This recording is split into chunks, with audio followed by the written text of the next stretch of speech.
Concatenation of consecutive binary numbers,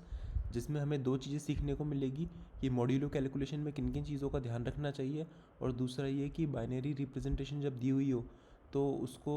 कुछ standard techniques use करके कैसे ऑप्टिमाइज़ किया जा सकता है।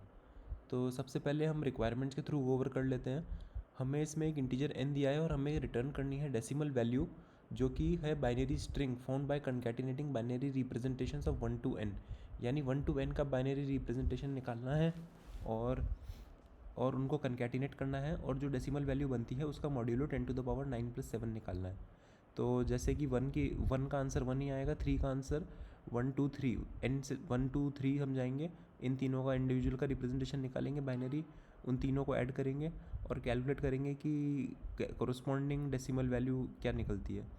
तो इस 3 के एग्जांपल से हमें एक चीज़ नोट करने को मिल सकती है कि जब हम 1 2 3 का कर रहे हैं तो सबसे पहले हम 3 की वैल्यू ऐड कर रहे हैं, फिर हम 2 की वैल्यू को यहाँ पर अपेंड कर रहे हैं, तो 2 की वैल्यू जो एक्चुअल आ रही है वो हमें लेफ़्ट शिफ्ट होके मिलेगी। लेफ़्ट शिफ्ट मतलब होता है कि जब आप बाइनरी नंबर्स को लेफ़्ट शिफ्ट कर देते हो, इसका मतलब आप अगर 1 0 को आप लेफ़्ट शिफ्ट करोगे तो 1 0 0 0 मिलेगा आपको। तो इसमें हमने अगर 1 0 की जो वैल्यू है उसको लेफ़्ट शिफ्ट कर दिया है 2 वैल्यू से, और लेफ़्ट शिफ्ट का मतलब ये हुआ कि जो हमारे करंट बिट से अभी तक हमने 2 देखे हैं, तो उससे हम जो करंट वैल्यू का है लेफ़्ट शिफ्ट कर लेंगे, यानी 2 को हम 2 बार लेफ़्ट शिफ्ट करेंगे तो आंसर हमारा 11 आ जाएगा, क्योंकि 2 को हम जब लेफ़्ट शिफ्ट 2 बार करेंगे तो 8 वैल्यू आ जाएगी हमारी इस स्ट्रिंग की। 1 0 वाला जो है इसकी एक्चुअल वैल्यू 8 आ रही है और +3 11, यानी इस स्ट्रिंग की वैल्यू 11 है। तो इस तरीके से हमारे पास अगर हम ये देखेंगे तो अभी तक 11 आंसर आ जाएगा। अब जो लास्ट जब 1 को ऐड कर रहे हैं तो हमने देखा है कि इसको हम 4 टाइम्स शिफ्ट कर रहे हैं, तो हमने 1 को 4 टाइम्स शिफ्ट किया, यानी 16 आ जाएगी हमारे पास वैल्यू, और 16 + 11 27 आ जाएगा। तो इस तरीके से अगर हम रिवर्स वे में चलेंगे और हर वैल्यू को लेफ़्ट शिफ्ट करते रहेंगे तो हमारे पास सही आंसर हमें मिल जाएगा। तो अब इसका एक बार C++ कोड देख लेते हैं कि ये लेफ़्ट शिफ्ट और ये कैसे कैलकुलेट करते हैं। और सबसे पहली बात है, लेफ़्ट शिफ्ट का मतलब ये होता है कि अगर आप किसी भी वैल्यू को लेफ़्ट शिफ्ट कर दे तो आप उसको 2 की पावर x आपका जितना लेफ़्ट शिफ्ट करना है आप उससे मल्टीप्लाई कर देते हो, that is equivalent to shifting left. तो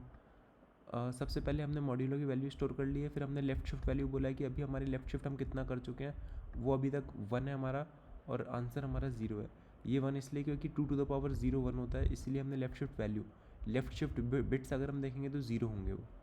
तो सबसे पहले हम n से स्टार्ट कर रहे हैं और 1 तक जाएंगे, और फिर हम कैलकुलेट करेंगे कि करंट नंबर की वैल्यू क्या है। करंट नंबर की वैल्यू हमें पता है कि i है, और i में हमें लेफ़्ट मल्टीप्लाई करने का लेफ़्ट शिफ्ट वैल्यू कितनी है, तो लेफ़्ट शिफ्ट वैल्यू स्टार्टिंग में तो 1 ही होगी, तो मल्टीप्लाई बाय 1, और उसका हम एंड में मॉड्यूलो मॉड ले लेते हैं। अब मल्टीप्लिकेशन में आपको ये ध्यान रखने की ज़रूरत है कि जब आप मल्टीप्लाई करते हो जो इंटरमीडिएट नंबर है, ये वाला जो नंबर है ये इंटीजर से एक्सीड हो सकता है, तो इसीलिए आपको इसको टाइप कास्ट करना पड़ेगा लॉन्ग इंटीजर में। तो हम इसलिए इसको लॉन्ग इंटीजर में टाइप कास्ट कर रहे हैं बीच में, और एंड में मॉड्यूलो मॉड ले रहे हैं, तो फाइनल वैल्यू तो डेफिनेटली इंटीजर आएगी ही आएगी। अब जो हमारी करंट वैल्यू है उसमें हम आंसर में ऐड कर देंगे, आंसर इक्वल्स टू, पहले आंसर का मॉड लेंगे, फिर वैल्यू का मॉड लेंगे, और फिर जो आंसर आएगा उसका भी मॉड ले लेंगे।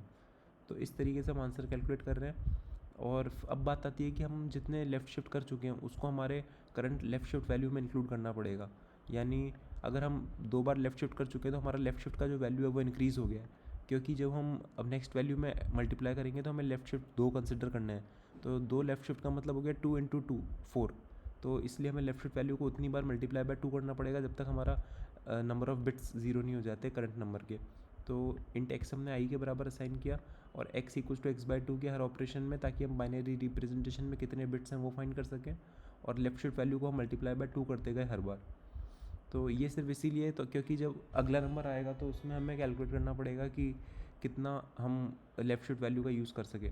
तो इस तरीके से हम एंड में हमारा आंसर रिटर्न कर सकते हैं। ये एक नेव और नॉर्मल अप्रोच है जो कि n log n में हमें आंसर दे देगी।